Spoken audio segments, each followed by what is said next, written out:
me që jam larg edhe ju kërkoj falje edhe kolegëve që janë në studio, se e kam vështirë të ndjek edhe debatin, po në vijat përgjithshme kërkoj që të ndërhyj për të shpjeguar diçka. Po.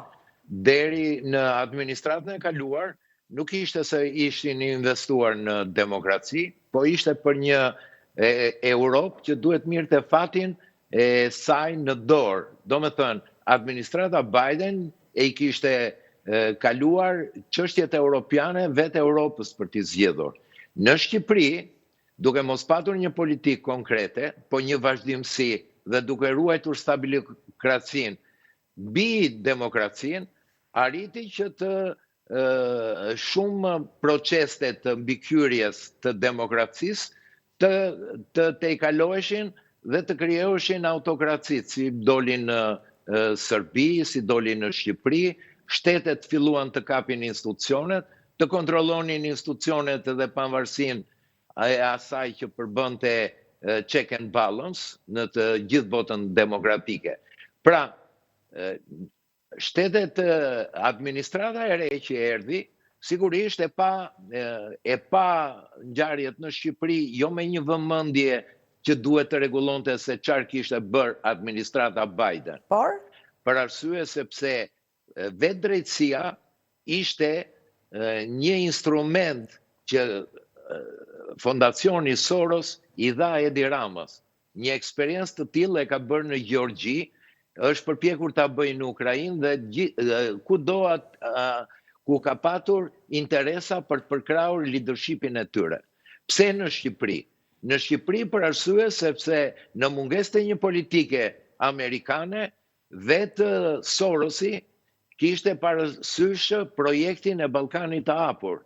Një Ballkan që do të bazohej në 2 shtylla kryesore, që do të ishin udhëheqësit e 2 vendeve që deri tani kishin politika armiqësore midis tyre historikisht, e Vučićit dhe të Ramës. Këta ishin pilarët që kishte gjetur politika amerikane.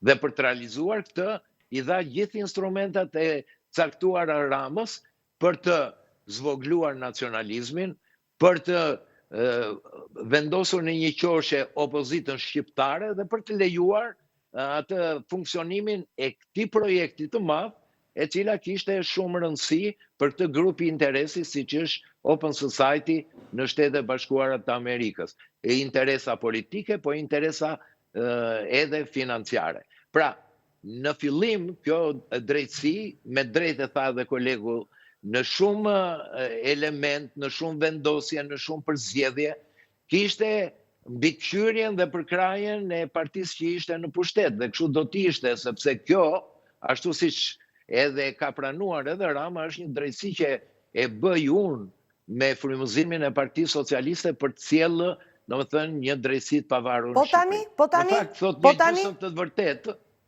një gjysmë të vërtetë, për arsye sepse pikërisht Sorosi, projektet e tij, 24 milion që subvencionojnë në fillim. E dyta, marrëveshjen politike që bëri me 2 udhëheqësit kryesor në Shqipëri, që kjo marrëveshje drejtësie duhet të respektonte disa rregulla.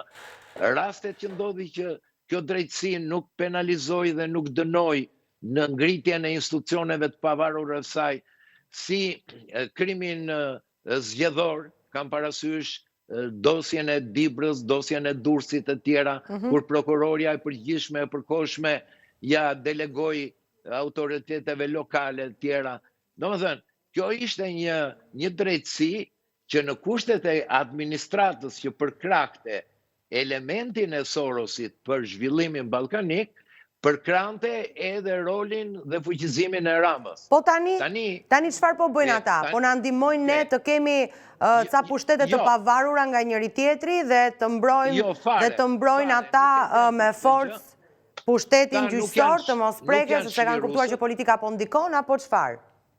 Po, Ola, këta nuk janë çlirusit, bile në shumë momente këta janë pak më largë zhvillimit të proceseve demokratike.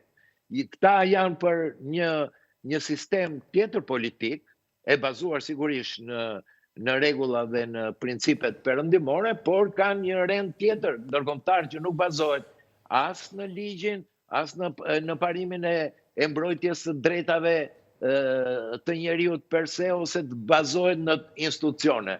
Por, në kontradita që u kryua me administratën e presidentit Trump, ishin dy gjëra.